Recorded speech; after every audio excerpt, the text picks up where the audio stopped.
Good morning, student. Today we will discuss about the phytohormones. पर उससे पहले मैं एक चीज बताना चाहूंगी आप लोगों को, अपना ध्यान रखें, अपने स्वास्थ्य का ध्यान रखें, क्योंकि हम अगर स्वस्थ हैं तो हमारा परिवार भी स्वस्थ है। ठीक है बेटा। तो हम अब बात करेंगे आज फाइटोहार्मोन्स की। फाइटोहार्मोन्स का दूसरा नाम क्या होता है बेटा? प्लांट हार्मोन, जिसको हम लोग बोल देते हैं। Phyto means plant, hormone mean आपको बताइए केमिकल सब्सटेंसेस हैं, तो प्लांट हार्मोन इसको बोल देते हैं। इनके अंदर क्या होता है, ये प्लांट के अंदर प्रोड्यूस होते हैं ताकि प्लांट कंट्रोल और कोऑर्डिनेट कर सके अपनी बहुत सारी physiological activity. These are organic in nature. ये बहुत सारे कंट्रोल और कोऑर्डिनेशन को प्लांट के अंदर लेकर आते हैं। इनको पीजीआर भी बोला जाता है। दैट इज, ये वर्ड आपको लिखा मिलेगा, पीजीआर, प्लांट ग्रोथ रेगुलेटर्स। ठीक है। ये क्या करते हैं? प्लांट की ग्रोथ को रेगुलेट करते हैं। इसका मतलब ये नहीं है कि सिर्फ प्लांट की ग्रोथ को बढ़ाएंगे, ये रेगुलेट करेंगे। उसको कम भी कर सकते हैं, उसको ज्यादा भी कर सकते हैं। मीन्स कम का मतलब ये भी नहीं मान लो कि बढ़ गया और छोटा कर दिया, नहीं। प्लांट ग्रोथ इनहिबिटर का मतलब होता है कि कोई भी ग्रोथ हो रही है, फ्रूट बन रहा है, राइपनिंग हो रही है, मेच्योरिटी आ रही है, या राइपनिंग होने के बाद वो गलने लग गया है, तो वो सारी चीजें इनहिबिशन में आती है। ठीक है। Synthesise in minute quantity in one part of the plant and diffuse to other part. देखो, ये ऐसा नहीं कि पूरे प्लांट के अंदर ये बन रहे होते हैं, ये बहुत ही छोटी अमाउंट के अंदर क्या होता है, पौधों के अंदर बनते हैं, और जहां पे ये बनते हैं वहीं पे यूटिलाइज नहीं होते हैं, ये किसी दूसरी जगहों पे जाते हैं, so that they can be utilise. और इसके लिए इनका जो प्रोसेस है जाने का, वो क्या होता है बेटा? डिफ्यूजन के जरिए ये जाते हैं और पर्टिकुलर एरिया में जाकर स्पेसिफिक फिजियोलॉजिकल प्रोसेसेस को क्या करेंगे बेटा? ये अफेक्ट करेंगे। हमारे पास 5 मेजर हॉर्मोन्स हैं जिनकी हम यहाँ पे बात करने वाले हैं। Auxin, gibberellin, ethylene, cytokinin and abscisic acid. कौन कौन से हार्मोन होंगे बेटा? ये ऑक्सिन हार्मोन, इसके बारे में मैंने आपको पढ़ाया भी हुआ है पहले थोड़ा सा। Gibberellin, ethylene, cytokinin, abscisic acid, इन सभी हार्मोन्स को हमने on the basis of their function 2 broad categories के अंदर बांट दिया है। Like they are grouped into 2 categories. किस बेस पे बांटा है? कि या तो वो प्लांट की ग्रोथ को बढ़ाएगा या वो प्लांट की ग्रोथ को इनहिबिट करेगा। 2 कैटेगरीज कौन कौन सी? Plant growth promoters and plant growth inhibitors. ठीक है। अब इसमें ना इथाइलिन जो है, मैं नाम लिखे हुए, ऑक्सिन, जिबरेलिन, साइटोकाइन, थाइलिन। इथाइलिन जो है ये थोड़ा सा दोनों के बीच में आता है, लेकिन फिर भी इसके ज्यादातर फंक्शन जो होते हैं ग्रोथ प्रोमोटर के हैं, इसलिए हम यहीं पे डाल देते हैं। अदरवाइज या ऐसे इनहिबिटर वाले काम भी ये कर देता है, लेकिन इनहिबिटर में हमारे पास एक्सक्लूसिवली कौन है? Abscisic acid. किसी भी प्लांट में मेच्योरिटी आती है, राइपनिंग आती है, डोरमेंसी टूटती है, कुछ भी होता है, वो सारा का सारा क्या कहलाता है बेटा? एब्सिसिक एसिड की वजह से ही होता है। तो ये कुछ पीजीआर की इंट्रोडक्टरी बातें हैं। अब हम इनके कुछ प्रोमिनेंट एक्शंस की बात करेंगे कि किस तरीके से ये अफेक्ट करते हैं। इनके एक्शंस की मैं बात करूंगी अभी।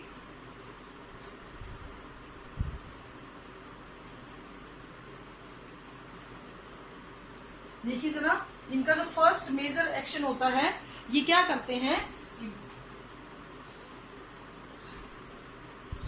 सेल डिवीजन में हेल्प करते हैं, सेल इलोंगेशन में हेल्प करते हैं, सेल डिफरेंशिएशन में हेल्प करते हैं। तो ये बेसिकली वो हर एक काम कर रहे हैं जो एक प्लांट को ग्रोथ करने के लिए चाहिए होता है। दूसरी चीज सबसे इंपॉर्टेंट आती है, ये टिश्यू फॉर्मेशन में भी हेल्प करते हैं। टिश्यू फॉर्मेशन में हेल्प करते हैं, ये प्लांट की हाइट को बढ़ाते हैं, हाइट इंक्रीज करने में भी हेल्प करते हैं। ठीक है। इसके अलावा ये opening and closing of stomatas में हेल्प करते हैं। Opening and closing of stomata,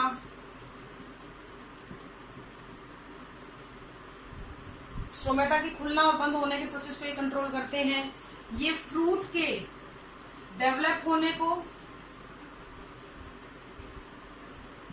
ripe होने को, राइपनिंग क्या होती है? पकना, इसको कंट्रोल करते हैं। ये स्टेम,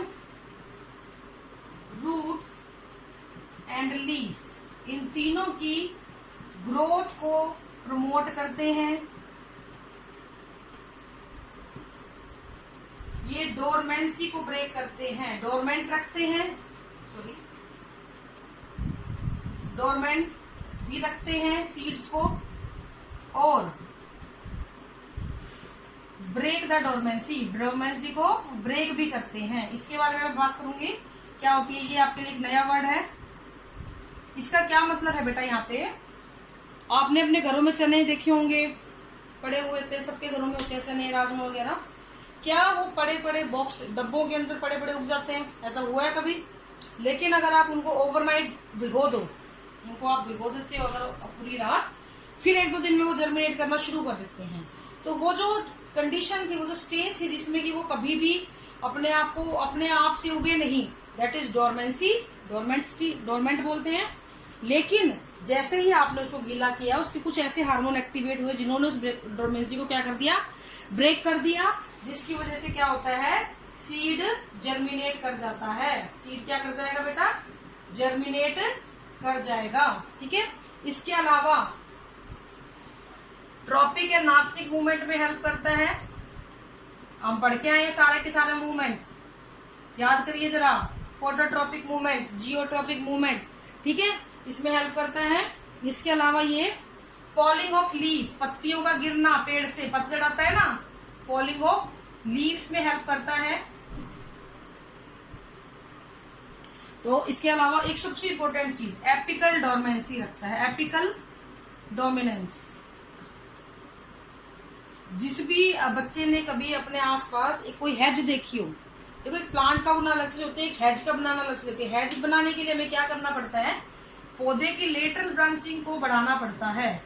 एक पौधा जब तक सीधा सीधा बढ़ता रहेगा, जब तक उसकी एपिकल बड बनी रहेगी, तब तक उसकी टर्मिनल ब्रांचिंग ग्रोथ नहीं कर पाएगी। आप इसको रिमूव कर दो, ये ग्रोथ बड़ी बड़ी हो जाएगी। तो हैज बनानी हो, हैज मतलब होता है बेटा कि आपने पेड़ों की ही एक दीवार बना दी, मतलब एक ऐसी झाड़ियों की दीवार, पेड़ नहीं झाड़ियों की आपने एक दीवार बना दी, उसके लिए भी ये काम करता है। एपिकल डोमिनेंसी रखता है, यानी लेटरल बड को इंड्यूस नहीं होने देता है जब तक एपिकल बड रहती है। जैसे ही आप एपिकल बड को रिमूव करते हो, नीचे की सारी ब्रांचेस क्या करती है, बढ़ जाती है। इसके अलावा पार्थिनोकार्पी, पार्थिनोकार्पी में ये हेल्प करता है। क्या होती है पार्थिनोकार्पी? सीडलेस फ्रूट, सुना है कभी ये वर्ड आपने, सीडलेस फ्रूट, बिना बीज का फल। इसमें देखो नेचुरल भी है पार्थिनोकार्पी। केले के बीज देखे हैं, अनानास के बीज देखे हैं, नहीं देखे, ठीक है, लेकिन हमने बनाए भी लिए, हमने इंड्यूस पार्थिनोकार्पी भी डिस्कवर कर ली है, जिसमें हम लोग अपने हिसाब से बिना बीजों के, जैसे कि नींबू संतरा हमने डेवलप कर लिया, नेवल ऑरेंज बोलते हैं इनको, ठीक है ना बेटा। तो ये आज के लिए आपका हार्मोन्स का टॉपिक है, इसके फीचर्स हैं, इसी पे क्वेश्चन आते हैं। Thank you. Have a nice day. Tomorrow we will discuss the photoperiodism. Thank you and be safe.